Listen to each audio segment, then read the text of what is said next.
Oui, bonjour. Voilà. Bonjour Jean-Paul. Bonjour. Bonjour Patrick et bonjour à toutes et à tous. Bonjour. Si vous Salut. voulez bien, puisque Jean-Paul vient d'arriver, nous allons commencer sans tarder cet atelier. Alors, vous le savez, vous l'avez lu dans le descriptif, il sera question de définir ici les concepts de mobilité et d'en tracer le cadre opérationnel. Pour cela, les intervenants s'attacheront à déterminer la valeur ajoutée que représente pour le réseau des AF du Mexique la mise en place d'un tel dispositif, précisément à un moment où il fait face à une concurrence accrue. Dans un deuxième temps, une réflexion sera menée sur les typologies des usages et conventions académiques voulues par l'université française et propres à mieux former les équipes pédagogiques des AF dans le cadre de l'accompagnement de leur public vers les projets de mobilité. Je voudrais saluer ici donc la présence de Jean-Paul Tarby et de Sébastien Favre.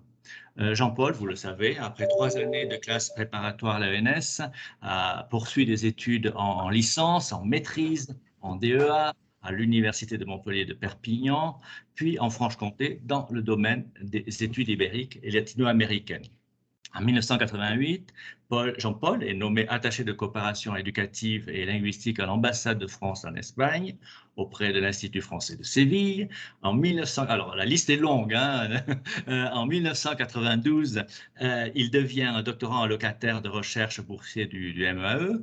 Un an plus tard, il est nommé directeur de l'AF de Monterrey. Il prend ensuite les rênes de l'AF de Montevideo, en Uruguay, comme directeur et délégué général en 1987. Et puis, en 2002, il devient délégué académique aux relations européennes, internationales et à la coopération au rectorat de l'Académie de Besançon. En 2015, il rejoint la direction des relations internationales à la francophonie, toujours à l'Université de Besançon, de Franche-Comté, comme directeur adjoint. Il est depuis 2018, je n'ai pas besoin de le préciser, le directeur de l'AF de Puebla. Et il sera, et je m'en réjouis et je le félicite, en septembre 2022, directeur de l'AF de Ciudad de Guatemala et coordinateur des AF du réseau en Amérique centrale. J'espère que je n'ai rien oublié. Jean-Paul, Sébastien Favra est agrégé d'italien. Il a été professeur en classe littéraire prépa pendant 15 ans dans l'ENS secondaire français à Besançon. Il est titulaire d'un M2 en didactique du FLE, en ingénierie pédagogique obtenu au CELA en 2011. Vous voyez que l'Université de Franche-Comté est bien représentée aujourd'hui. Il est depuis 2020 titulaire d'un doctorat en didactique des langues et des cultures dans le cadre d'une cotutelle de thèse entre l'Université de la Sorbonne Nouvelle et l'Université de Fribourg. Sa thèse porte sur le domaine de la didactique des écrits universitaires au niveau du doctorat. Il enseigne au CELA depuis 2012 et il est chargé des ateliers d'aide à l'écriture de la thèse, à la prise de notes. Il anime un cours aussi sur la préparation à l'entrée à l'université et il participe à la conception de ressources en ligne dans le domaine du français sur objectifs universitaires. Il est par ailleurs formateur dans le cadre des stages pédagogiques qu'organise annuellement le CELA. En ce qui concerne son activité de recherche, il a co-dirigé le numéro 77 de la revue TDFLE, Le fou dans tous ses états, conception, approche, pratique et nouvelles pistes. Voici pour les présentations.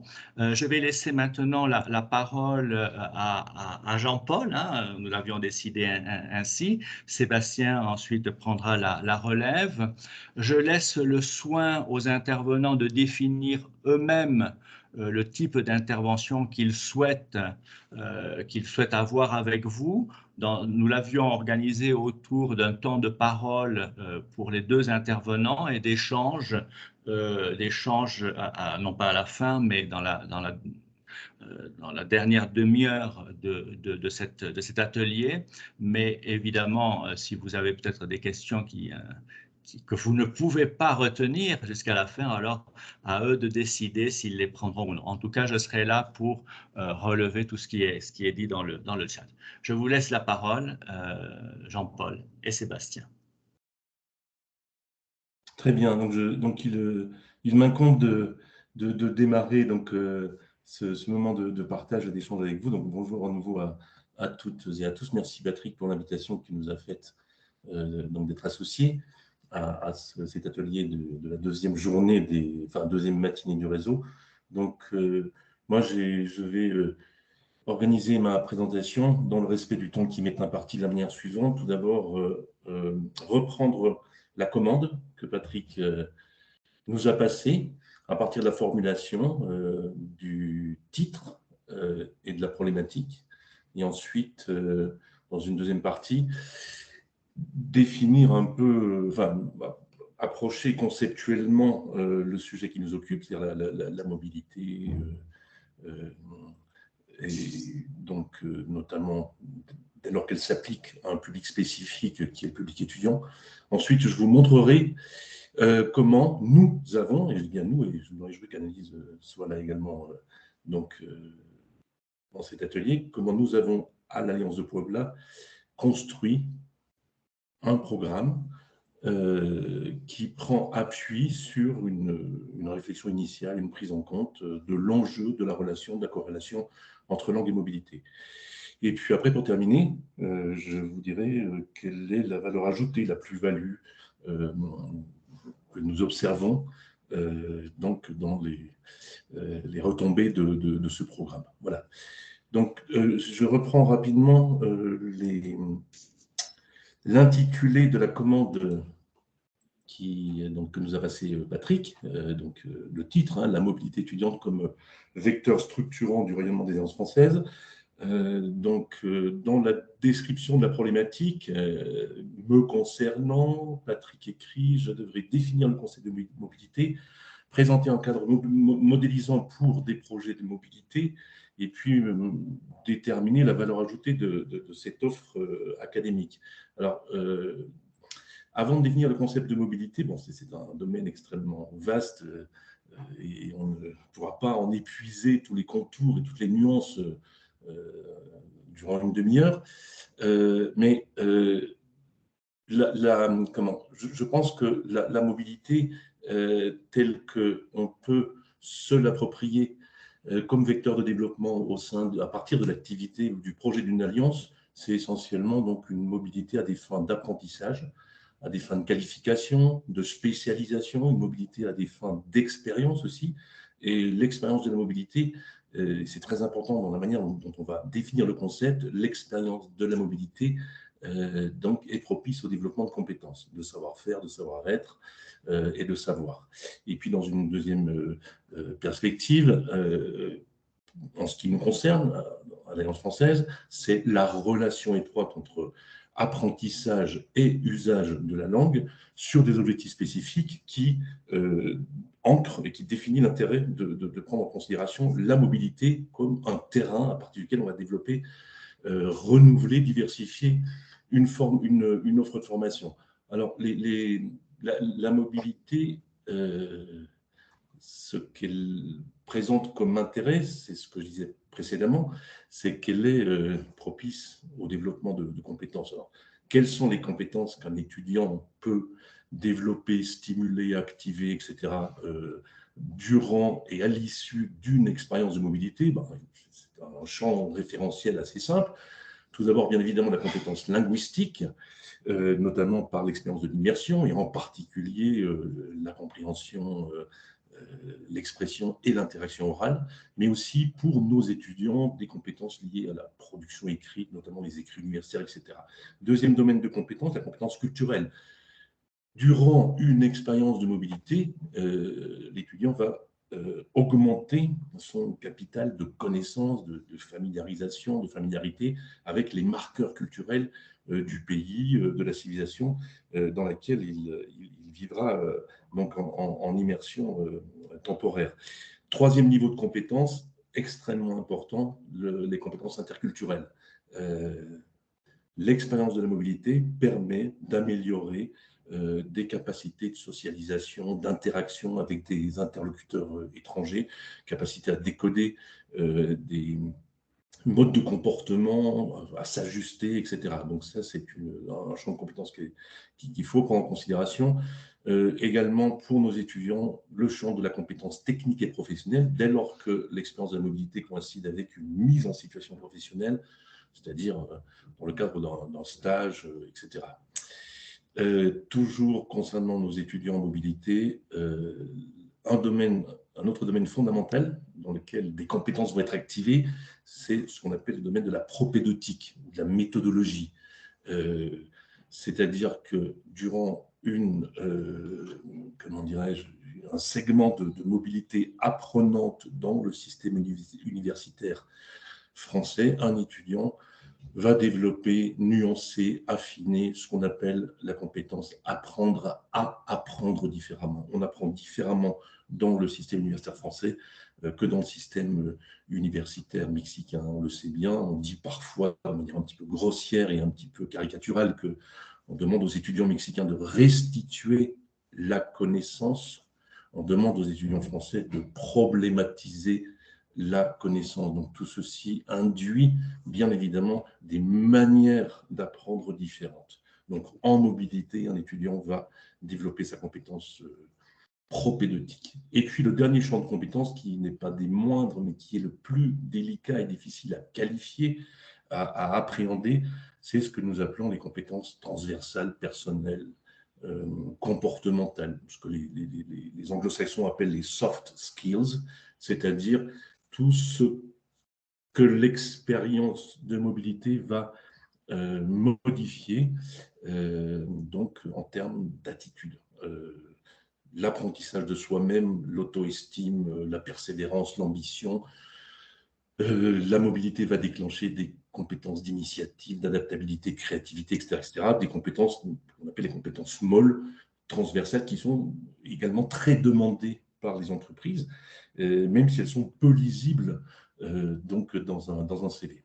Donc voilà, ça c'est ce que je voulais vous dire pour introduire cette définition de la notion de mobilité à partir d'une approche qualitative. La mobilité, ce n'est pas uniquement réaliser un séjour, c'est profiter d'une expérience utile à la construction, à l'amélioration de son propre référentiel de compétences tel qu'on pourra ensuite le faire valoir sur le marché du travail ou dans le cadre d'une progression dans les études universitaires.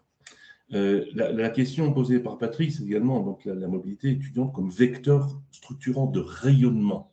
Donc la mobilité étudiante, je viens de la qualifier, cette notion de en quoi la mobilité peut alimenter durablement et de manière constructive le rayonnement des alliances. Moi, j'interrogerais précisément cette notion de rayonnement des alliances. On entend par rayonnement l'expansion, le prestige, la notoriété que peut déployer une organisation sur son environnement. Cela reviendrait à dire que le fait qu'une alliance, comme l'Alliance de Puebla, se positionne sur le créneau de la démarche qualité-mobilité pour modifier son offre de formation, aurait pour objectif d'améliorer son rayonnement. Moi, je ne pense pas que le terme de rayonnement soit pertinent, puisque on peut questionner actuellement, surtout dans le contexte tendu actuellement, notamment de l'économie de nos établissements, on peut questionner si la finalité donc, est de créer du rayonnement. Moi, je pense qu'il s'agit plutôt de créer de la valeur ajoutée durable, de la ressource utile au développement d'un établissement, utile à son positionnement sur le marché, plutôt qu'à son rayonnement. Voilà, donc nous, si nous nous sommes lancés à l'Alliance française de Puebla dans un programme qui prend en considération de manière très lisible la mobilité comme expérience nécessitant une préparation, et c'est là que nous agissons, c'est pas tant pour le rayonnement, c'est surtout pour, dans une période de crise, innover, produire de la valeur ajoutée et du volume d'activité. Voilà, donc ça, c'était une petite remarque. Comment je pense que la mobilité, pour nous, a été plutôt un vecteur structurant, traduisant une politique d'innovation, une nouvelle énergie, en quelque sorte, pour l'Alliance, plus pour traverser cette onde de choc de la crise sanitaire, mais aussi profiter d'une niche d'opportunités que de rayonner. Voilà, donc cette notion de vecteur structurant aussi, c'est vrai que partant de ce concept de la mobilité, donc l'Alliance de Puebla que nous avons analysé, décortiqué, mesuré, évalué en termes de pertinence et de potentiel, nous avons, partant de ce concept, effectivement, vecteur structurant, nous avons bâti, construit, structuré une nouvelle offre de formation linguistique, donc à partir de cette niche d'opportunité qu'est la mobilité vers la France, de certains publics vers les pays francophones. Donc c'est comme ça que nous avons créé ce fameux programme Passerelle, dont vous avez déjà, semble-t-il, entendu parler et que je vais préciser un petit peu aujourd'hui. Donc voilà, donc la mobilité étudiante à l'Alliance française de Puebla, vecteur structurant d'innovation et de développement. Alors, pour terminer, donc d'honorer la commande qui m'est faite d'approcher modestement la définition de la mobilité étudiante, je pense qu'on pourrait aussi utiliser un autre angle d'approche qui serait l'articulation entre quantité de mobilité versus qualité de mobilité. Vous savez que depuis une trentaine d'années, depuis les années peut-être 80, 90, en Europe, à la faveur de l'apparition du programme Erasmus, on a surtout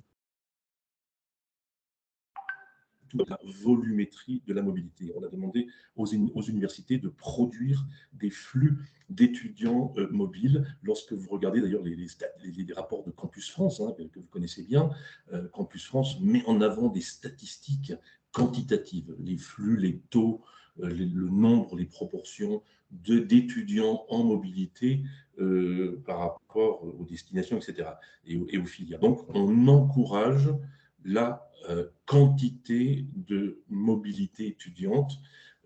Ça, c'est l'approche qui prévaut depuis un certain temps, mais on se rend compte aussi que depuis peut-être moins de temps, plus récemment, on a une approche qui est plus qualitative.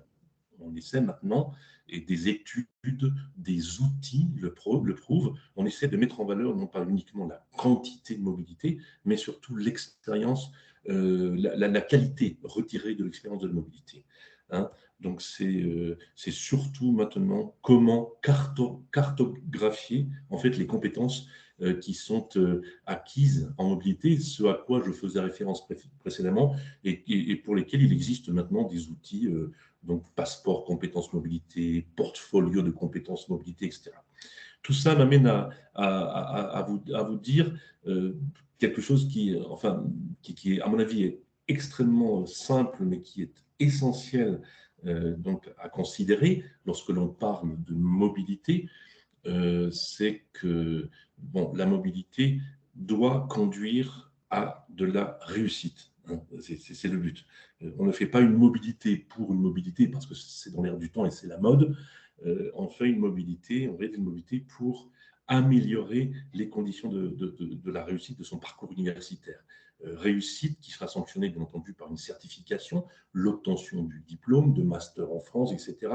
Réussite aussi sanctionnée par une certification en langue. On pourra peut-être passer les niveaux supérieurs du DALF, etc., au retour pour capitaliser sur l'acquisition linguistique, mais surtout réussite en termes d'acquisition, de consolidation, de stimulation, de savoir-être, de savoir-faire, etc., qui auront des conséquences utiles sur le devenir professionnel des étudiants. Donc, partant de ce postulat, la mobilité doit conduire, est un accélérateur de réussite. Partant de ce postulat, il faut considérer la démarche mobilité selon trois phases. Et c'est là que l'Alliance française va pouvoir se positionner sur au moins une des trois phases. La phase avant la mobilité, pendant la mobilité et après la mobilité. Donc la phase de préparation, c'est-à-dire une mobilité préparée offre des garanties supérieures donc de réussite. Et c'est sur ce créneau de la préparation à la mobilité que nous nous sommes positionnés pour construire le programme dont je vous parlerai ultérieurement. La deuxième phase, c'est pendant la mobilité. Donc là, c'est l'étape non plus de la préparation, mais de la sécurisation. Quelles sont les garanties sur place qui vont permettre à l'étudiant d'effectuer une mobilité sans contrainte, un séjour performant qui permettront d'honorer ses engagements. Et puis après, c'est la phase de la valorisation de la mobilité au retour. De quelle manière peut-on, effectivement, avec quel outil, quel dispositif valoriser ce qui a été acquis en mobilité, et notamment ce qui ne relève pas forcément des instruments de certification tels que les diplômes d'enseignement supérieur ou les certifications en langue étrangère. Voilà.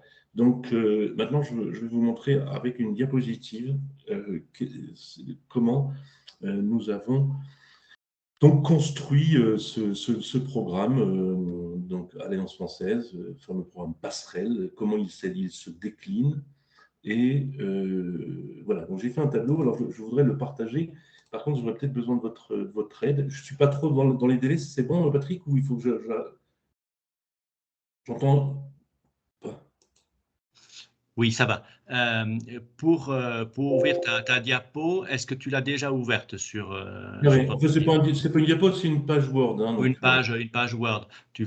Si elle est déjà ouverte, tu vas sur Compartir en haut. En haut. Alors, sur la bande du haut, juste à côté de Salir, il y a une icône qui indique Compartir. Tu la vois? affiché. Et donc, tu vas avoir deux fenêtres qui vont s'ouvrir. Donc, il faut que tu choisisses la deuxième fenêtre, je ne sais plus comment elle s'appelle, qui te permet de choisir dans tes programmes le document que tu as ouvert. J'ai pas de compartir là. Non? Tout en haut? Tu peux nous envoyer le En haut, document. j'ai ignoré. Alors, Envoie-nous le document. Comment? Envoie-nous le document. Je te l'envoie? Ouais. Entre micrófono y salir, ahí está comparte, una flechita hacia arriba. Ok, je te l'envoie tout de suite, Cyril. Ok? Et tu me le mets à l'écran? Oui, direct. Ok, d'accord. Bon, tout de suite. On va par WhatsApp? Comme tu veux. Ok. Je suis désolé. Hein.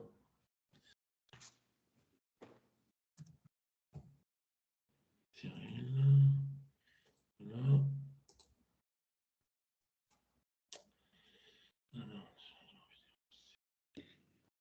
Pour ceux qui ne sont pas rentrés avec le team et sûrement avec le lien, je pense qu'ils n'ont peut-être pas l'option compartir. Désolé, c'est les questions techniques. Ah, mais c'est ça en fait, exactement. Je suis rentré avec le lien. Donc, j'ai pas l'option. Voilà, Okay. je découvre en même temps. Ah, je sais. Voilà, je pose la question à Sébastien. Sébastien, tu as bien sur ton écran ces fonctions qui se trouvent sur le haut avec Oui. le mot compartir, donc partager. Alors, moi, je l'ai en français, mais oui, c'est Ah, la très bien. petite bande où j'ai la caméra, le micro, puis j'ai une flèche avec ouvrir un bloc de partage. Ça a l'air de marcher. Oui, très bien. C'est la seule astuce, c'est qu'il faut déjà avoir son document ouvert au préalable. C'était toute la petite astuce. D'accord. D'accord, merci. Bien, merci. Merci, Sébastien. Désolé, moi, j'ai pas ça. Hein. Mais bon, on va attendre. Merci Cyril pour. Et alors, en attendant, puisque voilà, c'est bon, le document apparaît, c'est bien. C'est en deux parties le document, Cyril. Hein. Première partie.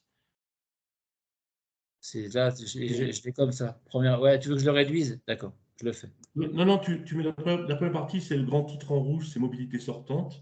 Et après, il y aura une deuxième partie. D'accord, oui. Ok, bah alors là, pour l'instant, moi, j'ai que ça.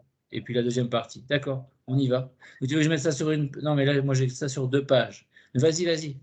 Je te suis. Non, ok, tu peux mettre sur. Là, tu es sur la première page, hein, c'est ça? Oui.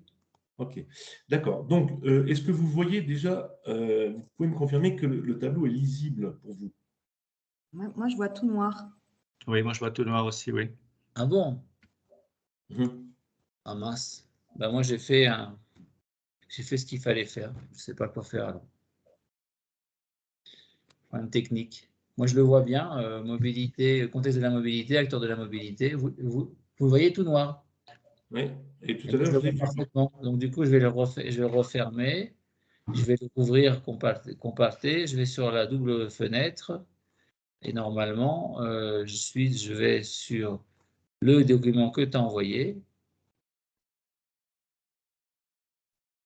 Et là, toujours pareil. Ne Voilà. touche à rien, c'est bon. C'est bon. Par contre, il faudrait l'agrandir un petit peu, non? Comme tu veux, tu me dis. Agrandis-le, Cyril, parce que voilà, au maximum, quitte à ce que tu déroules un peu au fur et à mesure que je commente. Voilà, c'est un peu trop. Non, attends, je découvre. Voilà, on y va. Allez. Ok, d'accord, très bien. Donc voilà. Donc là, on passe dans la deuxième partie de la commande qui m'a été passée. Donc, comment a-t-on effectivement fait de cette niche que représente la mobilité étudiante un vecteur structurant? Donc là, c'est ce que nous avons construit. Alors, première remarque, on ne s'est pas limité à la mobilité étudiante, puisque les acteurs de la mobilité ne se limitent pas au statut d'étudiant, mais concernent d'autres bénéficiaires, d'autres acteurs. Donc là, vous avez un tableau très synthétique qui est organisé de la manière suivante. Donc, quel est le contexte de la mobilité à partir duquel nous avons réfléchi à la proposition d'une offre de formation? Quels sont les acteurs de la mobilité, c'est-à-dire nos apprenants dans le cadre de cette offre de formation? Quels sont les objectifs de la mobilité ou de la formation? Quel est le programme que nous avons proposé ou que nous sommes en train de proposer? Et puis, quels sont les partenaires associés lorsque c'est le cas donc à ces programmes? Et puis en bleu, quel est l'état prospectif ou rétroactif du programme? De manière à être transparent avec vous, parce qu'un certain nombre de programmes qui sont indiqués dans cette construction sont en cours de négociation, sont en cours d'élaboration. D'autres sont aboutis, fonctionnent depuis déjà 2 ans. Donc, j'ai qualifié dans la colonne de gauche le type de mobilité dont relèvent les acteurs qui en sont les praticiens. Hein. Donc, des mobilités d'apprentissage. Et ça, c'est important. Je reviens à ce que je disais initialement. Il faut définir donc précisément le périmètre de la mobilité, donc des mobilités d'apprentissage, de formation, de qualification, d'agrément, des mobilités d'ambition, des mobilités d'enseignement et des mobilités d'employabilité pour les mobilités sortantes que nous avons identifiées, que je qualifie de la sorte comme étant propices à la proposition de programme. Quels en sont les acteurs? Bon, vous les reconnaissez, la plupart. Nous avons identifié les lycéens, les étudiants comme relevant des mobilités d'apprentissage, les jeunes au pair, jeunes filles au pair en général. Nous avons parmi nos publics des internes en médecine qui relèvent de la mobilité de qualification ou de spécialisation. Les touristes, ce sont des acteurs de la mobilité qu'il faut prendre en considération. Les migrants mexicains en mobilité d'ambition, notamment ceux qui partent travailler au Québec. Les assistants de langue, j'ai appelé ça la mobilité d'enseignement, donc ce sont des mobilités pré-professionnelles et de perfectionnement linguistique, et puis la mobilité d'employabilité qui concerne les étudiants de notre programme Passerelle vers l'entreprise. Donc vous voyez comment se décompose ce programme en termes d'objectifs. Donc déjà, les objectifs sont très variés. L'objectif linguistique n'est pas uniquement le seul qui est corrélé à ces parcours de mobilité. Hein. Il y a aussi des objectifs de diplomation dans l'enseignement supérieur français, des objectifs de pratique professionnelle, de découverte, d'insertion professionnelle, etc., etc. Et les programmes. Donc on a choisi de baptiser notre programme Passerelle. Alors c'est vrai que ce programme Passerelle, ce thème de Passerelle, peut-être que inconsciemment, je me suis inspiré de ce que Sébastien connaît bien, puisqu'il y a au Centre linguistique de l'Université de Franche-Comté un programme qui s'appelait Passerelle vers l'université. Ça a fait résonance ici. J'espère qu'on n'aura pas de problème de copyright. Mais je crois qu'on avait vérifié. Je ne pense pas qu'il soit déposé. Donc, on a baptisé dans notre programme Passerelle, c'est-à-dire le pont, le lien, la connexion entre deux mondes. Donc, Passerelle vers l'université, vers la famille, PVH. Donc, pardon Anne-Lise, je viens de l'inventer, Passerelle vers l'hôpital pour donc notre programme de français médical, etc., etc. Voilà. Ces programmes concernent des personnes qui sont dans un parcours de mobilité. Et ça, c'est ce qui définit, ce qui rassemble les apprenants de ces programmes sous la même dénomination et ce qui nous permet de structurer ce programme. Et puis, voilà l'état dans la dernière colonne à la fois partenariale et de l'avancement de ces programmes. Donc, les programmes les plus avancés sont les programmes Passerelle vers l'université, Campus Connecté, associés au développement d'une plateforme de formation à la méthodologie universitaire qu'on a appelée Movifrancia, que l'on travaille avec la coopération éducative de l'ambassade de France, qui est un gros partenaire. Le programme Passerelle vers la famille, le programme Passerelle vers l'université, le programme Passerelle vers l'assistanat, que nous avons expérimenté ces programmes avant la pandémie. Malheureusement, nous avons dû les arrêter dans le contexte de la suppression temporaire de ces programmes de mobilité. Et puis, certains programmes auxquels nous avons pensé qui sont en projet, donc notamment Passerelle vers le tourisme, Passerelle vers le Québec, et puis notre programme phare, Passerelle vers l'entreprise, qui va accueillir, comme le programme PVU et Campus Connecté, sa 3e promotion d'étudiants à partir du mois de septembre. Cyril, si tu veux descendre et passer à la 2e partie de la diapo, c'est-à-dire la mobilité entrante. Voilà, merci beaucoup. On s'est posé la question aussi, en parlant de mobilité, de l'orientation de cette mobilité. Là, nous venons de considérer la mobilité sortante, qui représente effectivement les plus gros volumes de flux, etc. Mais il y a aussi sur nos territoires, dans nos États au Mexique, des mobilités entrantes. Et là, les programmes de formation ne vont pas être destinés aux acteurs de cette mobilité, qui sont forcément des acteurs francophones, mais plutôt aux agents, en quelque sorte, qui sont chargés de les prendre en charge. Et donc, on s'est rendu compte que nous avions des mobilités entrantes francophones ici qui relèvent de 2 catégories. Catégorie des migrants, notamment des migrants haïtiens, qui, comme vous le savez, dans certains États, prennent une proportion de plus en plus importante. Et puis, une autre catégorie qui sont les migrants, en quelque sorte, touristiques, les touristes, que l'on trouve aussi énormément au Mexique. Donc, nous sommes rapprochés des services publics qui sont chargés de prendre en charge et de sécuriser la mobilité que réalisent ces publics.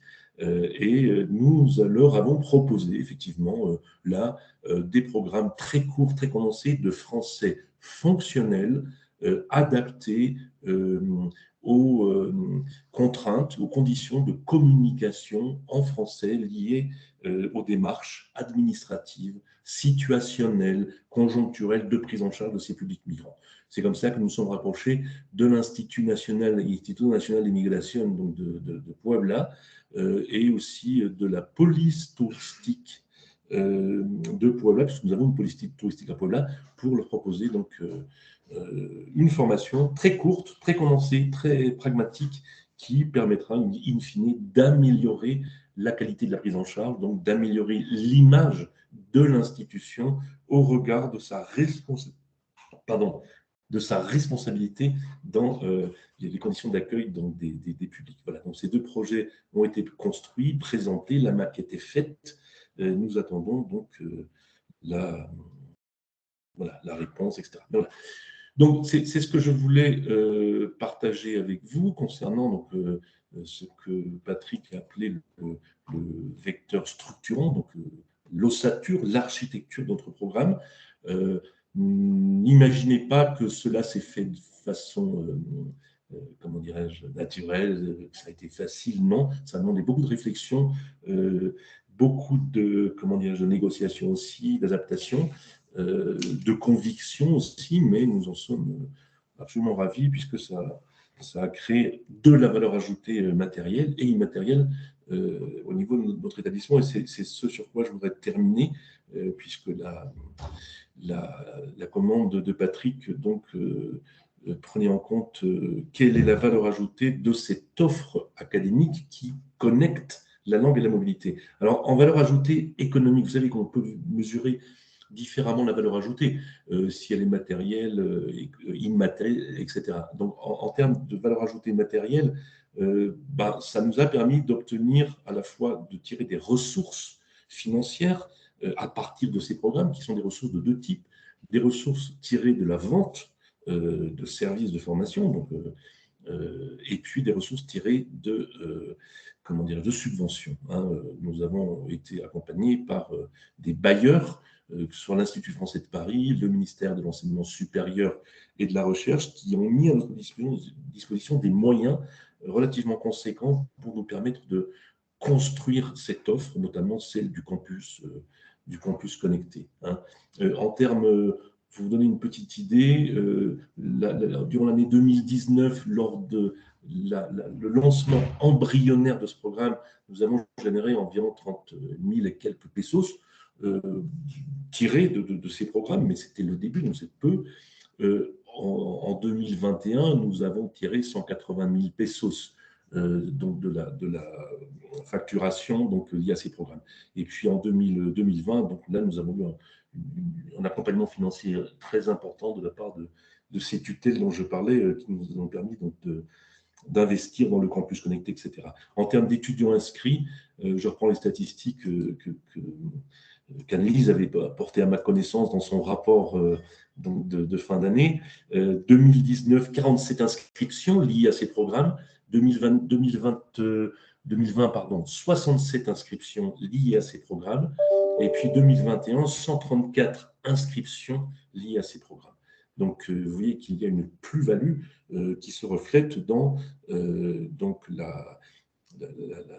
les ressources et puis l'activité de l'établissement. Cette plus-value, elle s'est traduite aussi dans les investissements que nous avons réalisés à l'Alliance au service de ces... Voilà. Alors, pour terminer, c'est également la plus-value, la valeur ajoutée de ce programme langue et mobilité. Pour nous, c'est le développement de l'innovation. On a une approche de notre établissement qui n'est pas basée uniquement sur la gestion, mais qui est basée sur l'ambition et l'innovation. C'est également pour nous une manière de développer un nouveau plaidoyer pour la langue française, en disant à nos partenaires, voilà, nous faisons à travers ces programmes le lien très clair entre apprentissage, usage et contexte donc de la langue. Ça nous permet de nous positionner avec une certaine crédibilité et notoriété dans l'écosystème de l'enseignement supérieur local et aussi par rapport à des partenaires comme Campus France, la coopération universitaire éducative de l'ambassade, avec lesquels nous avons renforcé notre partenariat stratégique. Voilà. Et puis, nous offrons par nos programmes des garanties de retour sur investissement, donc des programmes de bourse de l'ambassade. Et puis, on se différencie de la concurrence, ça c'est essentiel. Patrick l'a rappelé dans la problématique. Avec ces programmes, nous montrons que nous sommes différents de tous les opérateurs locaux, plus ou moins crédibles dans le domaine de la formation et de l'offre de formation en langue. Voilà, nous avons une caution qui nous permet de travailler au niveau de la sphère universitaire. Donc, on se distingue voilà, de la concurrence. Et puis, aussi, ce qui est important pour nous, on a créé, grâce à ces programmes, une nouvelle dynamique dans l'équipe, au sein de l'équipe pédagogique. Nous avons aussi créé un centre d'expertise, enfin je le dis avec beaucoup de modestie, mais un centre de savoir-faire ou d'expertise sur donc le français universitaire, la méthodologie universitaire, etc. Et donc ce know-how, cette connaissance participe de la valeur ajoutée immatérielle de notre établissement, et puis nous la réinvestissons dans des actions de formation continue qui nous sont demandées donc par différentes structures, etc. Et voilà, donc je termine voilà ma présentation. Et puis, voilà, donc tout simplement, voilà, ce programme, cette passerelle vers plusieurs choses. Donc pour nous, ça donne du sens, en fait, de la perspective à l'apprentissage du français. Voilà, je vous remercie beaucoup. J'espère ne pas avoir été trop long. Merci. Merci Jean-Paul. Je vais donner tout de suite la parole à à Sébastien. Néanmoins, voilà, je voulais te remercier pour les perspectives que tu offres et l'idée de cet atelier était effectivement, et je sais que beaucoup d'alliances, je pensais à l'Alliance de Mexico notamment, est déjà engagée dans ces processus-là et donc peut-être voilà, de développer cette offre auprès du réseau avec les moyens qui sont déjà mis en œuvre par l'Alliance française de Puebla. C'était l'idée. Sébastien, je te laisse tout de suite la parole pour ne pas trop Merci. prendre sur ton temps. Merci beaucoup. Alors, je vais essayer de partager mon écran. Dis-moi si ça marche. C'est parfait. C'est bon, super. Bien, ben merci. Bon, d'abord, c'est vraiment un plaisir pour moi de retrouver et de travailler avec Patrick Garbage, mon ancien collègue au CLA, et avec Jean-Paul Tarby, mon ancien tuteur de master de M2. Et ça fait déjà une bonne dizaine d'années. De mon côté, je vais parler vraiment uniquement de la dimension des mobilités académiques. J'essaierai d'avoir une approche la plus concrète possible et de proposer un certain nombre de pistes et de ressources dans l'hypothèse donc d'une alliance française qui souhaiterait développer ou créer des modules de formation et de facilitation à la mobilité académique, à des départs vers une université française. Donc la question à laquelle j'essaierai de répondre, c'est vraiment celle des contenus. Comment faire pour coller le plus possible aux besoins réels d'un étudiant mexicain qui souhaiterait faire des études en France. Alors, pour une mobilité, on s'était posé la question des conditions d'une mobilité réussie. De mon côté, je verrais vraiment deux grands volets. Il y a d'un côté tout ce qui va toucher à, on va dire, des choses de type matériel, administrative et sociale, par exemple, des choses autour des visas, de l'installation, etc., qui sont vraiment des choses fondamentales. Et puis, un deuxième grand volet que je développerai davantage, qui touchera tous alors à l'idée que une mobilité réussie, c'est pas seulement une question de qualité scientifique du candidat à la mobilité ou de qualité linguistique en langue française, par exemple, de la personne qui souhaite venir en France. C'est quelque chose qui est vraiment conditionné par la capacité à connaître et à s'approprier les usages de l'université, du système universitaire qui va l'accueillir. Donc, la première partie, en fait, je vais la traiter très rapidement parce qu'on ne va pas avoir beaucoup de temps en 30 minutes. Je vais rester malheureusement à un degré un petit peu rapide et superficiel. Mais simplement, j'en parle dans la mesure où il existe pas mal de travaux et de ressources. Alors, l'ensemble des ouvrages dont je vais parler, je les ai réunis dans une petite bibliographie que je vous communiquerai à la fin. Donc, il existe depuis une dizaine d'années, un peu plus maintenant, un certain nombre d'ouvrages qui se posent la question donc, des conditions d'études, des conditions de vie et de comment, des difficultés qui sont rencontrées par les étudiants étrangers qui viennent étudier dans un pays francophone ou en France. On avait par exemple un ouvrage de 2007 sur l'accueil des étudiants étrangers dans les universités francophones et puis un ouvrage qui a fait date du français dans le monde sur faire des études supérieures en langue française qui avait été publié en 2010. Et puis il y en a eu donc un dernier qui était vraiment en plein dans notre sujet, vraiment publié par le Journal de la mobilité internationale en 2020, vraiment consacré aux conditions de vie et d'études. Alors, ce qui ressort de ces différentes publications, qui peuvent proposer des pistes de réflexion, c'est vraiment l'idée que il faut, enfin, une des pistes, c'est vraiment qu'on peut s'appuyer pour aider les étudiants à ce genre de problématiques. Il faut vraiment s'appuyer sur les capitaux, les stratégies que l'étudiant a déjà développées avant de partir. C'est-à-dire qu'on a fréquemment affaire à des étudiants, par exemple, plurilingues ou qui ont déjà eu des premières expériences de mobilité ou qui se sont déjà heurtés à des premières difficultés dans le domaine universitaire. Et c'est vraiment à partir de ça qu'on peut les faire, c'est vraiment en s'appuyant sur ça qu'on peut les faire, les aider à surmonter les difficultés qui les attendent de ce point, dans cette dimension un petit peu matérielle et administrative. Le deuxième grand volet, hein, je ne m'attarde donc pas sur le premier, je vais vraiment parler cette fois-ci des attendus du système universitaire, c'est-à-dire comment est-ce qu'on va pouvoir développer une socialisation à l'université française. Alors là, je m'appuie sur sur des extraits de journaux de bord que j'avais fait rédigés par des étudiants étrangers à l'université de Franche-Comté qui étaient inscrits en L2 de sciences du langage. Je leur avais demandé dans les toutes premières semaines de leur arrivée à l'université française, simplement d'écrire ce qui leur posait problème, leurs impressions concernant leur arrivée à l'université. Ce qui ressort dans ce premier temps des témoignages d'étudiants internationaux, c'est vraiment ce que Alain Coulon appelle le temps de l'étrangeté, c'est-à-dire une phase d'incompréhension face à des situations, alors ça peut être lié à des problèmes vraiment linguistiques et lexicaux, à des problèmes matériels, comment trouver les salles à l'université, puis il y a des choses qui sont liées à ce qui s'apparente plus à une culture universitaire. Par exemple, pourquoi est-ce qu'on parle de philosophes dans un cours de linguistique ? Pourquoi est-ce que tout le monde comprend quelque chose qui, moi, m'échappe complètement?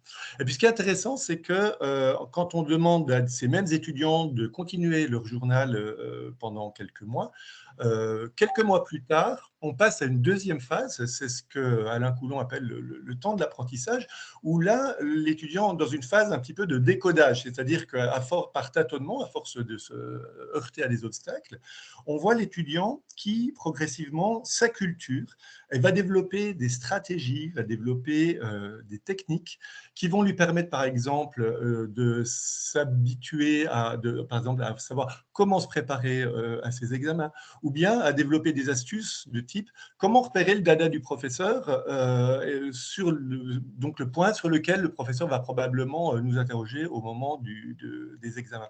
Donc on voit qu'il y a cette phase d'acculturation qui prend malgré tout un certain temps.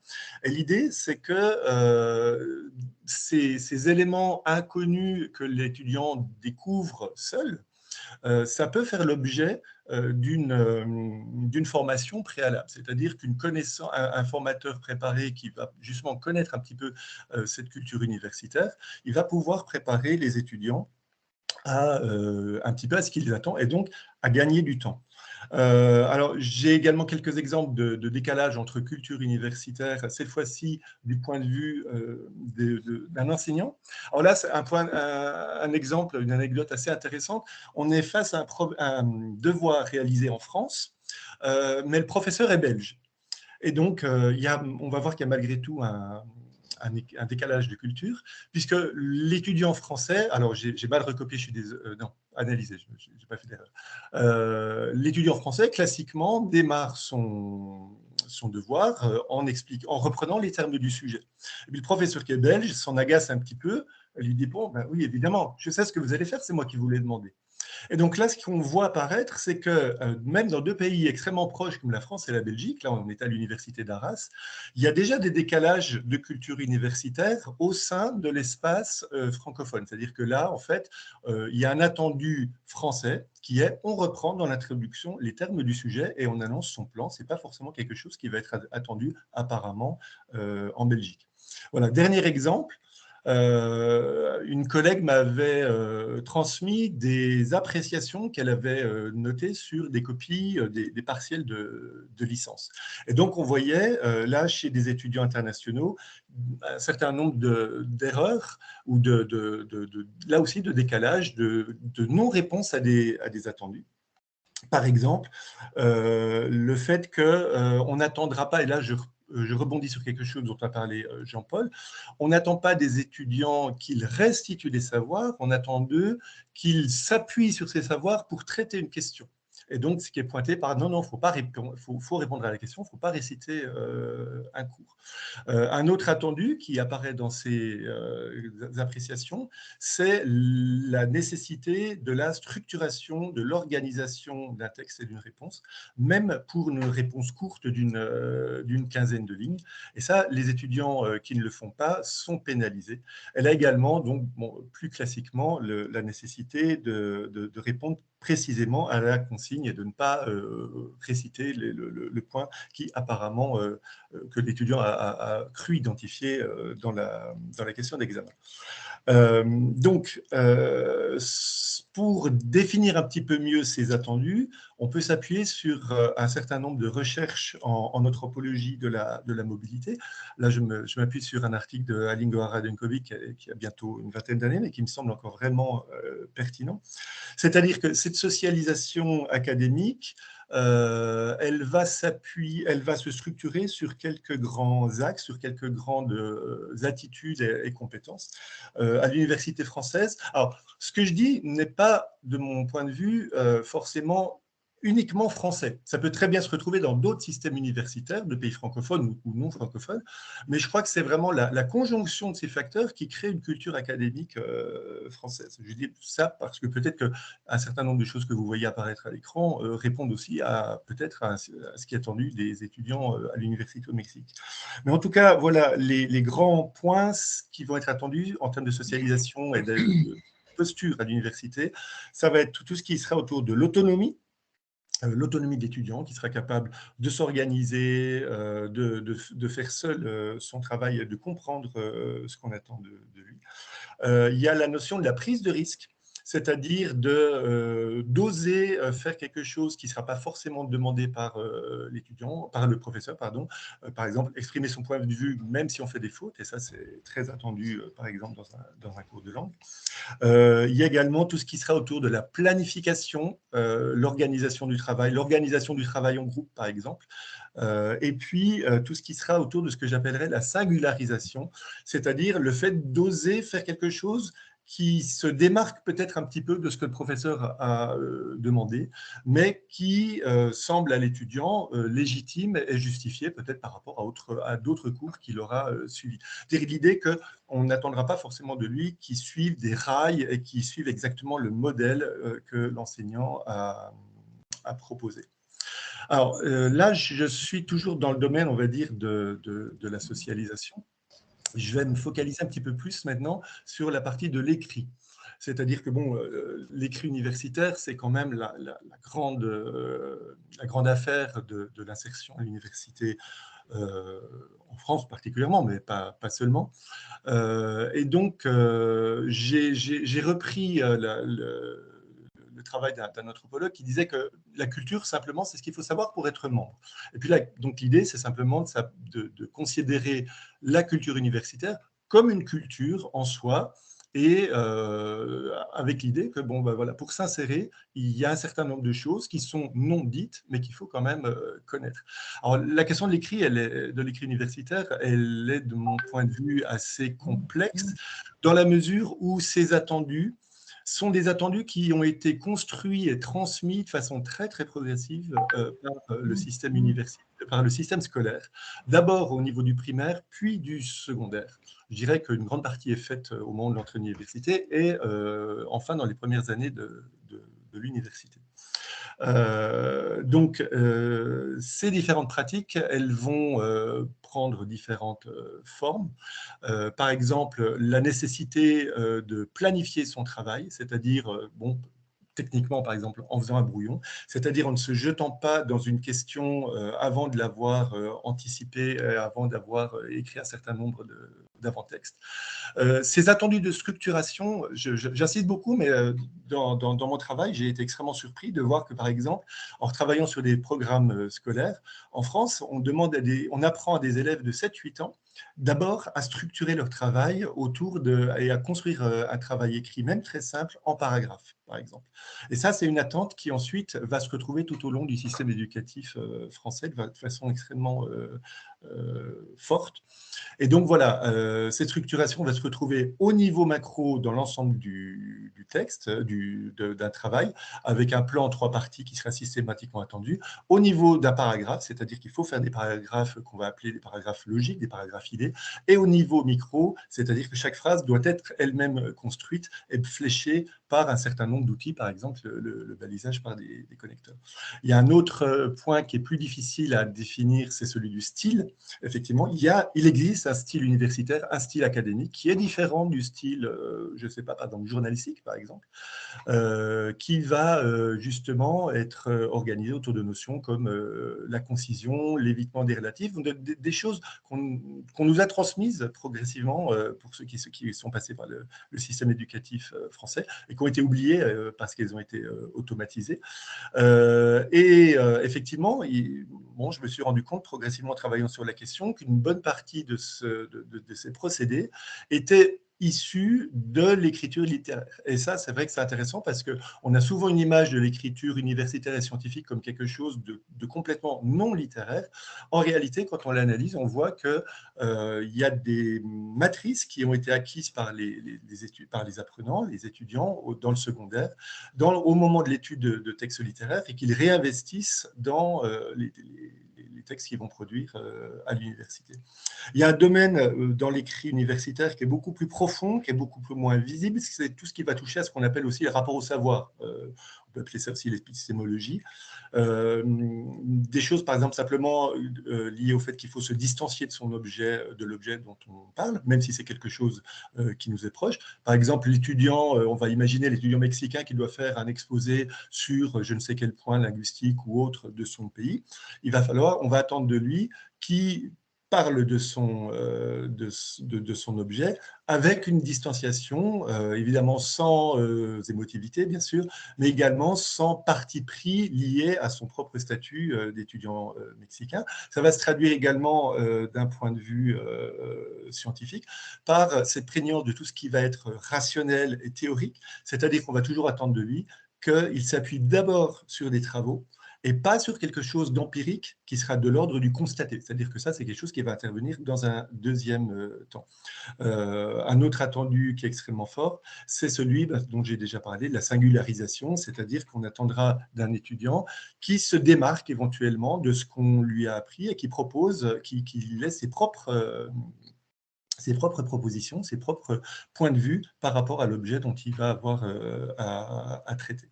Voilà. Et puis, évidemment, il y a un certain nombre de normes de présentation un petit peu plus formelles qui vont différer d'une culture universitaire à une autre. Donc, il y a un ensemble de caractéristiques qui vont fusionner et qui vont, disons, déboucher sur la production d'un écrit universitaire qui, là, va réellement correspondre à ce qui est attendu des étudiants à l'université. Donc, évidemment, se pose la question maintenant de savoir comment, sur quoi s'appuyer pour transmettre ce genre d'attendu, pour aider un apprenant à s'approprier ce genre de pratique d'écriture. Alors, bon, je vais faire un tour d'horizon relativement rapide de ce qui existe au niveau de l'enseignement. Alors, probablement des choses que vous connaissez en partie, que vous avez peut-être déjà dans les centres de ressources dont vous disposez. Voilà, je voulais simplement signaler le fait qu'il y a, de mon point de vue, deux grandes familles d'outils et de manuels concernant l'appropriation de l'écrit universitaire. Il y a une première famille que j'appellerais une famille qui s'oriente vraiment vers des compétences linguistiques et méthodologiques. C'est-à-dire qu'on va essayer de transmettre des savoir-faire sur, par exemple, comment faire un commentaire, comment rédiger une introduction, par exemple, et puis qui vont approcher la chose de façon très linguistique. Comment est-ce qu'on utilise les connecteurs? Quelle est la différence entre pourtant et cependant, par exemple? Ça, c'est quelque chose que vous trouvez dans l'ouvrage, par exemple, Rédiger un texte académique en français, qui est vraiment là fléché pour un public FLE, un public international, alors que les deux premiers ouvrages que vous voyez à l'écran sont plus fléchés sur un public francophone natif, mais ils sont tout à fait utilisables en formation pour des étudiants internationaux.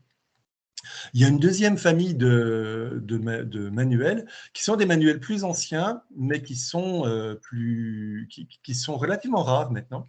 En fait, ce sont des manuels qui vont approcher l'écrit sous un angle non linguistique, mais plutôt, j'appellerais, sociologique. C'est-à-dire qu'ils vont considérer l'écrit comme une pratique sociale et comme l'émanation d'une culture universitaire. C'est-à-dire qu'ils vont essayer, pas forcément, enfin bien sûr d'expliquer comment on va rédiger, par exemple, je dis n'importe quoi, une dissertation, mais ils vont surtout essayer d'expliquer aux étudiants pourquoi on écrit comme ça, d'où est-ce que ça vient, quel sens est-ce que ça a, et l'idée c'est qu'à partir du moment où l'apprenant comprend la logique de ce qu'on lui demande de faire, il va s'y plier plus facilement, il va comprendre mieux pourquoi il doit le faire et il va mieux le réussir. Sinon, le risque, c'est que l'étudiant plaque de manière un petit peu artificielle, comme le font d'ailleurs beaucoup d'étudiants francophones, plaque une méthodologie, par exemple de dissertation ou de commentaire, mais sans en comprendre du tout la logique. Donc là, on a deux ouvrages qui datent de 1995, hein, ça a bientôt 30 ans, mais qui sont vraiment, de mon point de vue, même si une partie est un petit peu datée, hein, il y a des choses relatives, par exemple, à la lettre de motivation, c'est vrai que ça ne correspond plus aux pratiques actuelles, mais à ma connaissance, ce sont les seuls ouvrages qui explicitent d'un point de vue, oui, on va dire sociologique, les pratiques de l'écrit et qui vont aider les étudiants à s'approprier la logique de ces textes. Alors, il y a un autre courant qui est beaucoup plus récent, dont je n'ai pas encore parlé, c'est celui évidemment qui a été développé par Mangiante et Parpet autour de la notion de français sur objectif universitaire. Alors, le fou, bon, c'est une approche qui est également très linguistique et méthodologique, mais dans le sillage du travail de Parpet et Mangiante a été développée une collection d'ouvrages « Réussir ses études en », qui est une collection, il me semble, extrêmement précieuse. Elle est déclinée par discipline, et là, c'est vraiment intéressant, parce qu'effectivement, les pratiques d'écriture ne sont pas du tout les mêmes si vous faites, par exemple, vous devez préparer quelqu'un qui va travailler en histoire, en philosophie, ou en éco-gestion, ou en ingénierie. Et donc, dans ces ouvrages, effectivement, qui sont vraiment fléchés FLE, là, on va vraiment trouver des documents authentiques, des sujets d'examen, des vidéos de cours. Et donc, ça peut être des supports de formation vraiment précieux. Et voilà, ils vont vous proposer des choses que sinon, vous auriez énormément. Moi-même, je les utilise beaucoup, pourtant étant dans une université en France. Mais ça fait gagner énormément de temps. Sinon, trouver ce genre de documents, c'est extrêmement long et complexe. En plus, ils sont déjà didactisés. Voilà, une dernière ressource qui est proposée en ligne, hein, je signale une ressource qui a été proposée par le CLA, c'est PrépafleSup, qui est une ressource d'auto-formation ou qui peut être utilisée de manière tutorée. Alors, l'originalité de cette ressource, c'est qu'elle va fonctionner, elle va être proposée sur deux niveaux, un niveau B et un niveau C, et puis elle va être également déclinée vers, à la fois pour chaque niveau, vers des supports de type sciences humaines et sociales, et aussi vers des supports de type sciences dures. C'est-à-dire que c'est quelque chose qui peut convenir à des étudiants à peu près, enfin, avec une grande variété de niveaux et une grande variété de projets d'études, parce que c'est également une des grandes difficultés de tout ce qui est préparation à l'université, c'est la grande variété de disciplines qui sont visées par les étudiants. Voilà. Un dernier point dont je voudrais parler aujourd'hui, c'est maintenant la question de si on veut créer une filière ou renforcer une filière avec des modules de formation à la mobilité. C'est maintenant les formateurs, la question du formateur, de l'enseignant. Quelles sont les compétences, quel portrait robot est-ce qu'on peut essayer de dresser de ce formateur? Bon, l'idée, c'est qu'il faut quand même effectivement qu'il ait un certain nombre de connaissances. Alors, évidemment, il y a la connaissance des deux cultures universitaires, de départ et d'accueil. Et là, vraiment, j'insiste sur un point, c'est qu'il y a de fortes chances que le formateur soit lui-même issu d'une des deux cultures. Probablement la culture française, mais ça peut être aussi de la culture mexicaine. Et donc, dans ce cas-là, pour au moins une des deux cultures, celle dans laquelle il a été formé, il va se heurter à ce qu'on appelle des évidences invisibles, c'est-à-dire des choses qui lui semblent tellement naturelles qu'il ne les voit même pas. L'exemple caractéristique, c'est si je vous demande comment est-ce qu'on écrit dans la discipline dans laquelle vous avez passé votre licence et votre master, vous risquez d'être un petit peu embarrassé. Et très souvent, quand on pose la question, les gens disent normalement, il n'y a rien de particulier. Or, il y a énormément de choses particulières. On vient d'en voir quelques exemples. Simplement, on ne les voit plus. Et donc, il y a tout un travail de décentration, de recul, de distanciation par rapport à sa propre culture qu'il faut absolument mener pour justement être capable de les nommer, de les montrer et de les enseigner, de les transmettre à des étudiants candidats à la mobilité. Donc, il y a également la question des variations d'une discipline scientifique à l'autre, ça dont j'ai déjà parlé. Il faut également donc connaître les caractéristiques générales des discours universitaires. Ça, c'est un petit peu ce que j'ai montré dans le tableau tout à l'heure autour des questions de, par exemple, de style. Ensuite, il y a la question des exercices universitaires en eux-mêmes, c'est-à-dire comment est-ce qu'on fait, je sais pas, un TP de laboratoire en chimie, ou bien comment est-ce qu'on fait une analyse de cas en droit, ou bien comment est-ce qu'on fait un commentaire littéraire. Donc, évidemment, ça demande un travail de formation, de reformation préalable. Et bien sûr, il y a pour la conception de ces modules tout un travail autour d'une connaissance de l'ingénierie de la formation, c'est-à-dire quoi mettre dans les modules pour répondre aux besoins et puis quelle analyse des besoins former.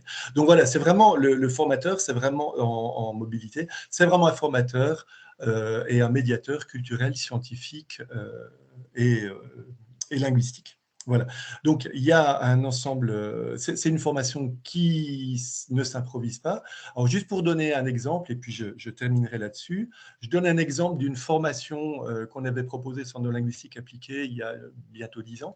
On avait accueilli 2 années consécutives avec des groupes de professeurs russes qui travaillent en université et qui avaient une demande autour pour préparer des étudiants à une mobilité en France dans le domaine du droit de l'économie. Donc, on leur avait proposé une formation de 15 jours en, je ne sais plus, 50 ou 60 heures à peu près. On était 3 formateurs.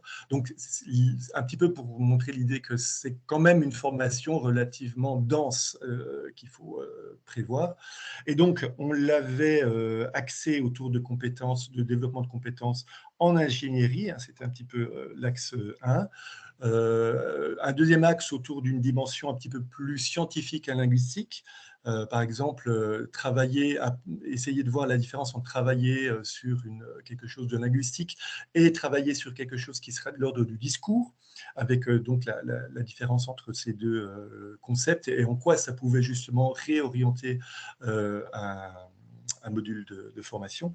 Et puis, on avait travaillé enfin sur une dimension un petit peu plus technique, justement sur la familiarisation avec les différents exercices universitaires qui pouvaient exister, par exemple là dans le domaine de l'économie.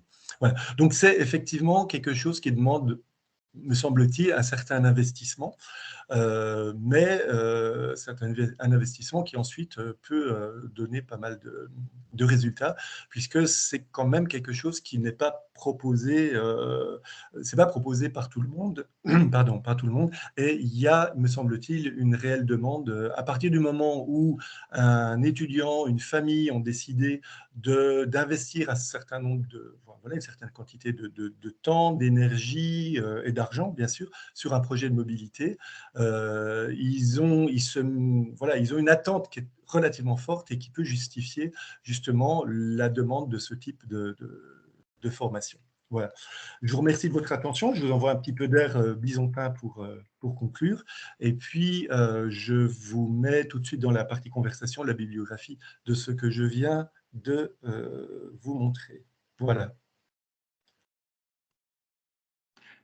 Merci Sébastien pour être entré dans si peu de temps hein, dans le détail dont on comprendra bien qu'il est encore à creuser ce détail, mais qui quand même offre pour nos collègues, j'espère, et donc je crois que tu as parfaitement répondu à la demande des axes de réflexion. Alors, j'espère que ces discours riches autour des mobilités vous a donné envie, peut-être pour les alliances que vous représentez, voilà, de vous lancer dans l'aventure. Certains l'ont déjà fait. Donc, tout de suite, je vais vous laisser la parole. J'espère que vous avez eu le temps, l'occasion, hein, en écoutant nos collègues, voilà, de leur chercher hein, une thématique qui vous intéresse et de la proposer à Sébastien et Jean-Paul. Alors, je vous laisse la parole.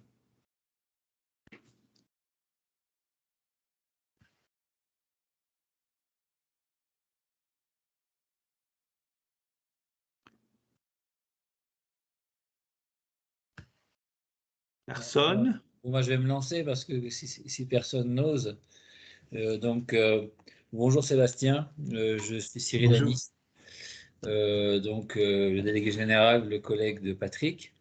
Voilà, donc je vais te poser une question très simple. En fait, comment on arrive comment est-ce qu'on peut se former à se déformer? C'est-à-dire à oublier que finalement, on a plein effectivement d'habitudes, de pratiques, et se rendre compte que l'étudiant, bah, en fait, il est perdu parce qu'il n'a pas du tout les mêmes habitus. Donc, comment est-ce que tu as, enfin, je ne sais pas si on se tutoie ou. Oui, oui, on peut se tutoyer, bien sûr. Très bien. Donc, je ne sais pas si tu as des astuces, mais je pense qu'il est très difficile, en tout cas en tant qu'enseignant, de désapprendre. Voilà, c'est Oui. le mot.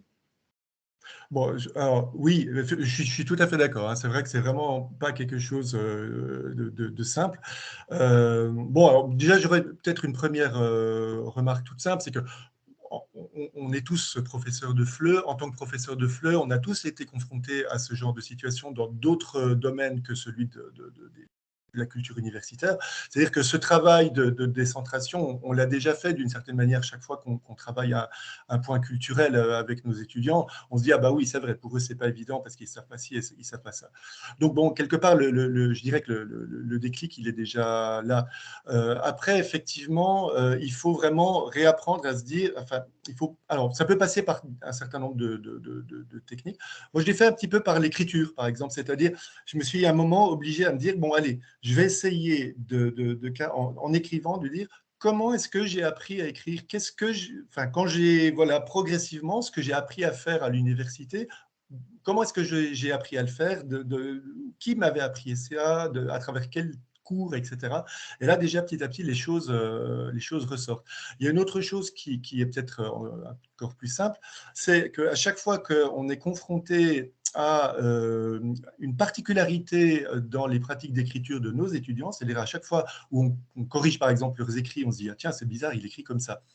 C'est peut-être de leur demander pourquoi est-ce que tu écris comme ça, comment ça se fait, qu'est-ce qu'il y a derrière ça, et d'essayer de se dire, on regarde, ah oui, moi, comment est-ce que j'aurais écrit ça? Et là, ah oui, effectivement, il y a quelque chose qui est différent. Et en fait, ça vient très vite, c'est-à-dire que petit à petit, quand on a commencé à prendre un petit peu le réflexe, à chaque fois qu'on lit, on se dit, ah oui, tiens, là, il y a quelque chose qui est quand même assez différent de ce qui va se faire, par exemple, au Mexique. Ça peut se faire par la comparaison de lecture de texte. Mais effectivement, ça demande du temps, c'est un apprentissage. Oui, merci. En tout cas, c'était une très bonne présentation. C'est vrai que ça nous. En tout cas, pour moi, et je pense que pour mes collègues aussi, ça nous fait du bien d'avoir des interventions extérieures. Voilà. Et voilà, donc je ne sais pas si d'autres personnes veulent parler. Mais en tout cas, voilà, après, moi, j'avais une autre question pour Jean-Paul. On va d'abord, si tu veux bien, Cyril, essayer de demander à nos collègues, voilà, si, donc j'arrive pas à lire, c'est, oui, ben, alors, qui se cache derrière le C, j'essaie de voir. Alors oui, bien, c'est ça, oui. Allez, vas-y, pose ta question. Oui, oui. Oui, merci. C'est une question pour Jean-Paul. L'offre de programme que vous avez préparé à l'Alliance française Puebla, ce sont des programmes que vous pouvez vendre d'une manière individuelle ou on peut dire que ce sont dirigés pour un groupe. Je ne sais pas, ça dépend peut-être du public. Je voudrais savoir si c'est un cours particulier ou si ce sont formations pour un groupe ou comment vous pouvez vendre ce programme, ce produit. D'accord. Oui, merci pour cette question. C'est vrai que c'est comment dirais-je, l'élaboration pédagogique de ce type de programme, même si ça requiert effectivement, comme le disait Sébastien, une formation des formateurs qui sont amenés à prendre en charge des publics dont les objectifs d'apprentissage sont assez spécifiques. Donc, ça ne pose pas trop de problèmes parce que nous sommes des experts en pédagogie. Par contre, la mise sur le marché, la commercialisation, entre guillemets, de ces programmes, c'est une autre paire de manches. Nous avons tous une approche donc, commerciale de nos services, mais alors, à Puebla, il y a donc les programmes que j'ai présentés ont différents statuts du point de vue de leur mise sur le marché. Alors, certains sont gratuits parce que financés et subventionnés, d'autres sont vendus et vendus selon deux modalités, soit des inscriptions individuelles de la part des apprenants qui s'inscrivent à ces programmes qui les préparent à la mobilité, ou soit, et c'est le cas le plus fréquent, et c'est ce que nous cherchons à développer, la facturation institutionnelle. C'est-à-dire que nous essayons, lorsque c'est possible, de faire en sorte que ces programmes soient achetés, entre guillemets, par des universités qui nous envoient un groupe d'étudiants. Parfois, il y a une mixité entre la participation individuelle à hauteur, par exemple, de la moitié du coût du cours et la participation de l'institution dont relèvent les bénéficiaires donc du programme. C'est le cas, par exemple, pour l'Institut Instituto de Seguridad y Seguro Social de Puebla pour la formation des médicos residentes. D'accord. On a aussi mis en place pour le programme Passerelle vers l'entreprise, lors de son lancement en 2019, du mécénat de compétences, c'est-à-dire que nous avons demandé à des entreprises de parrainer également financièrement un étudiant filleul dans le cadre du programme Passerelle. On n'a pas renouvelé en 2020, 2021 du fait de conditions économiques induites par la crise sanitaire, mais c'est aussi notre modalité. Donc, pour résumer, l'accès à ces programmes est financé soit à titre individuel, partiellement en général, fréquemment financé directement par une facturation aux institutions, financé par des subventions aussi, donc notamment de la coopération universitaire qui prend en charge cette année le salaire des professeurs du campus connecté en échange d'une participation de l'Alliance à la création de la plateforme Moviflancia. Voilà, donc je crois qu'il faut effectivement être inventif par rapport au modèle économique sous-jacent à ces programmes de formation et de préparation à la mobilité. Mais l'idéal, effectivement, c'est de faire prendre en charge donc la formation par les organisations, les entités auxquelles sont rattachés les apprenants. C'est en fait, et que ces entités puissent inclure le coût de notre formation dans un coût plus global qu'ils demandent à leurs bénéficiaires, à leurs étudiants, agences de placement au pair, etc. Voilà, c'est l'idéal. Alors, ça ne marche pas toujours, mais voilà. Merci. Merci. Non, de rien, de rien.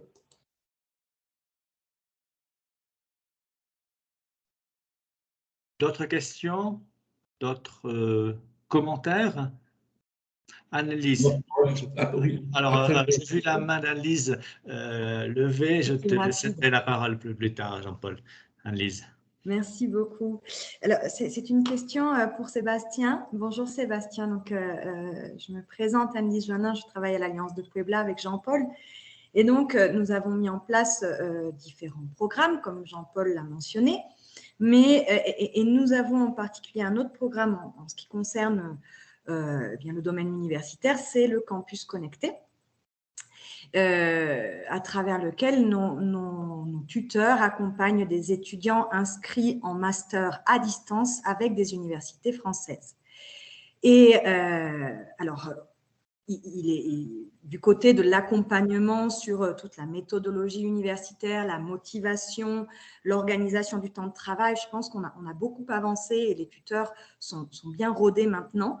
En revanche, il y a un constat qui me pose problème à la fin dans notre bilan de cette deuxième génération Campus Connecté et que j'ai envie en fait de soumettre parce que je n'ai pas trouvé de réponse de solution.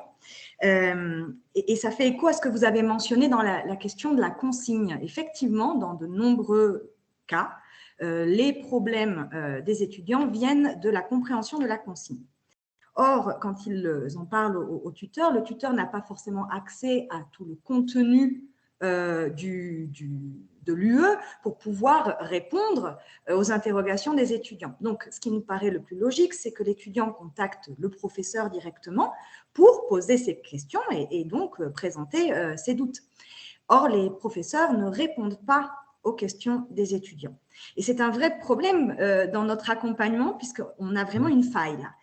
Est-ce que vous avez des pistes? Est-ce qu'il existe une solution? Est-ce que vous avez un petit miracle dans la manche pour qu'on puisse aider nos étudiants? Oui. Alors, un miracle peut-être pas, mais c'est vrai que ce que vous dites est tout à fait, ça se retrouve, je ne vais pas dire partout, mais presque, c'est vraiment la question institutionnelle, c'est-à-dire que le formateur, on va dire, en mobilité, quel lien institutionnel il a avec les enseignants universitaires? Et généralement, bon, là, ce sont des liens qui sont un petit peu distendus ou voilà, qui ne lui permettent pas d'avoir une vraie demande. Donc, alors, première chose, c'est vrai qu'on peut créer des liens, mais ça prend du temps. C'est-à-dire qu'on peut imaginer que si ce partenariat se perpétue, se poursuit, petit à petit, vous allez pouvoir vous rapprocher et certains professeurs vous répondront. Ça, il faut vraiment l'espérer. C'est vrai que dans un premier temps, non. Alors, est-ce que les étudiants, est-ce qu'au moins les étudiants peuvent transmettre les sujets, les consignes, au moins des examens qu'ils ont passés, aux enseignants, par exemple? Oui. Voilà. Parce que j'ai envie de dire, bon, assez rapidement, là, on peut déjà se constituer un petit corpus de sujets et on peut monter des travaux autour de lire la consigne, décoder une consigne. Alors là, il y a peut-être des choses, je ne vous ai pas demandé aussi, c'est dans quelle discipline le master dont vous parliez? C'est variable, hein, mais Ouais. on a une majorité quand même en français langue étrangère, ce qui est quand même notre domaine, donc ça ne devrait pas poser problème. Et malgré ça, on a quand même... D'accord, oui, c'est des choses en didactique. Parce que, alors, bon, vous pouvez vous appuyer un petit peu sur les ouvrages que je vous ai présentés là dans la collection Réussir ses études en, parce que là, il y a beaucoup de sujets d'examen et il y a des exemples de travaux de lecture de consignes. Mais c'est vrai que, voilà, il faut essayer d'en regrouper le plus possible. Et c'est vrai que là, il y a vraiment le travail du formateur à essayer de voir qu'est-ce qu'il y avait derrière cette consigne. Généralement, c'est beaucoup autour des verbes, hein, quand il faut, par exemple, analyser, caractériser, où il y a des fois des choses un petit peu sous-entendues. Et là, effectivement, c'est toute la problématique de cette formation. Mais je pense que voilà, c'est vraiment en rassemblant des corpus qu'on progressera le plus vite. Mais c'est vrai que quand vous êtes sur les toutes premières sessions, ce n'est pas encore tellement possible. Et là, il vaut mieux s'appuyer au moins sur le matériau existant, effectivement. En tout cas, je retiendrai, merci beaucoup Sébastien, hein, en plus du corpus aussi, cette piste que nous avions déjà mentionné dans notre groupe de travail, de se rapprocher des universités, oui.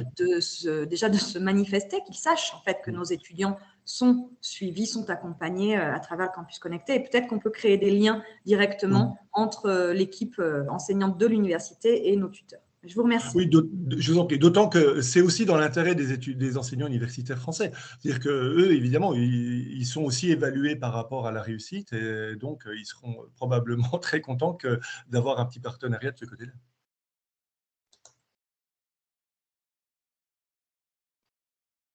Jean-Paul, je vais te donner la parole puisque tu avais une question ou une information. Oui, Je donne la parole à Diada qui a levé la main. Donc, je parle rapidement. Jean-Paul, tu peux y aller? D'accord, oui, moi, juste deux remarques. Premièrement, une différenciation qu'il faut avoir en tête dans le contexte actuel lorsqu'on parle de mobilité, c'est en fait la mobilité réelle, physique, situationnelle, qui est la mobilité traditionnelle, mais à la faveur, dans le contexte de la pandémie, a été mise en lumière une autre forme de mobilité qui est la mobilité virtuelle. Et cette mobilité virtuelle, elle s'incarne au Mexique à travers des programmes de bourse qui sont proposés par la coopération éducative et par la coopération universitaire. Donc, ces programmes de bourse permettent à chaque année une cinquantaine, je crois, d'étudiants de suivre un master à distance, un DU à distance, voire une dernière année de licence à distance, donc principalement dans des disciplines liées à l'enseignement du français en langue étrangère. Donc, ces programmes donc, de mobilité virtuelle nécessitent non pas de la préparation comme on le fait pour les programmes de mobilité réelle, mais de l'accompagnement. Donc, ayez bien à l'esprit cette différence et cette montée en puissance des programmes de mobilité virtuelle qui, d'une certaine manière, peuvent illustrer un engagement de démocratisation et d'égalité des chances dans l'accès à la mobilité diplômante en France, parce que cette mobilité virtuelle, elle est financée et elle n'est pas coûteuse. Donc, cette modalité de mobilité va prendre de plus en plus d'importance. Elle est quand même, à mon sens, à conserver, à encourager, quand bien même l'étape post-pandémique permettrait de réactiver des flux conséquents de mobilité traditionnelle. Et je pense que sur ce créneau, les alliances françaises peuvent se positionner. C'est ce que nous avons fait, nous, notamment avec le campus connecté. La deuxième observation, c'est un encouragement. Bien entendu, ce que nous vous avons présenté et qui relève d'une forme d'expérimentation en voie de consolidation à Puebla, n'est pas, comment dirais-je, traduisible tout de suite dans vos programmes. Mais je pense qu'il y a deux publics sur lesquels les alliances, les directrices qui sont ici présents, deux publics sur lesquels vous pourriez, dans un premier temps, enquêter en termes de présence sur vos territoires. C'est le public des étudiants mobiles, virtuellement ou réellement, et le public des touristes. À mon avis, ces deux publics, si vous arrivez à en quantifier la présence, à en dessiner les contours en prenant des renseignements auprès des agences Campus France, des bureaux Campus France, etc., ou des directions des relations internationales des universités de votre territoire, ces deux publics, donc étudiants et touristiques, en prenant la tâche des directions des services touristiques, ces deux publics permettraient dans un premier temps éventuellement de voir l'intérêt de vous positionner sur une offre de formation. Si dans votre ville, qui est une ville touristique, un État très touristique, il y a, comme dans 5 ou 6 États au Mexique, une police touristique, rapprochez-vous de ces entités pour voilà, évaluer un petit peu. Parce que c'est comme ça que nous avons fait, nous, à Puebla. Donc, faites un petit diagnostic de situation, de pertinence, de présence de public mobile, entrant, sortant. Et voilà, c'est comme ça qu'il faut démarrer.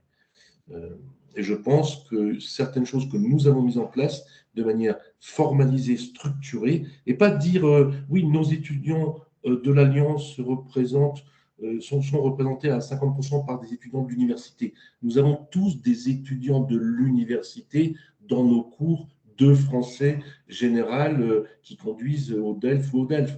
L'idée, c'est de spécifier, de les isoler ou d'en isoler une partie sur des cursus de formation qui seront adaptés à leur projet de mobilité. Voilà. C'était donc un message d'optimisme et d'encouragement, puisque l'idée, c'est quand même de ce qui se fait dans un laboratoire d'alliance, comme le souhaitait Patrick, puisse éventuellement y s'aimer progressivement, inspirer. Donc, c'est un message qui va dans ce sens que je voulais partager avec vous. Voilà, tu as tout à fait raison de compléter par ce propos. C'était l'idée, effectivement, de donner cette envie pour autre chose. Je ne voudrais pas, puisque le temps passe, terminer sans donner la parole à Diada qui voulait intervenir. Oui, merci. Merci à tous. Merci Jean-Paul et Sébastien pour toutes les informations. C'est très intéressant. Oui, je voulais justement faire une demande que je pense que peut-être était déjà répondu avec la dernière intervention de Jean-Paul. C'était que j'ai entendu que vous avez dit que vous proposez ce programme de mobilité pour des personnes, des élèves qui viennent spécifiquement avec cet intérêt, mais je voudrais savoir si vous proposez ce programme à vos étudiants qui viennent à la AF de Puebla pour apprendre le français simplement. Pour les étudiants que vous avez là, vous leur proposez ce programme, les disiez nous pouvons vous aider ou nous vous présentons la suggestion de faire toutes ces choses. Je vais laisser Anne-Lise répondre. Allez, au travail. Bravo Jean-Paul. Non, mais Diada, merci pour cette question. Alors, on parle de ces programmes, il y a quand même beaucoup de programmes, donc beaucoup de cas de figure différents. Donc c'est un peu difficile de donner une seule réponse. Elles peuvent varier. Mais de manière générale, pour les plus gros programmes, on a des appels à candidature qui sont ouverts. Donc, ils sont diffusés et ils peuvent toucher aussi bien nos étudiants en interne que des personnes qui ne sont pas inscrites à l'Alliance. Nous n'avons pas fait de communication ciblée dans les groupes classe de l'Alliance, dans la mesure où ils ont accès à l'information de toute manière à travers notre site internet, les réseaux sociaux, etc. Ça peut être une piste. Je ne suis pas certaine. En général, les professeurs détectent les étudiants inscrits dans nos cours qui potentiellement pourraient s'inscrire dans les programmes que nous avons développés. Donc, ils font le pont, ils leur en parlent directement, ils nous en parlent directement. Donc, c'est comme ça que ça se passe. Mais je parle de manière très générale parce qu'en fait, on pourrait faire une analyse pour chacun des programmes et elle peut être un peu différente. Ah oui, merci. Nous sommes arrivés au terme de cet atelier. Néanmoins, si quelqu'un veut encore intervenir, c'est avec plaisir. Je crois que Sébastien et Jean-Paul pourront répondre.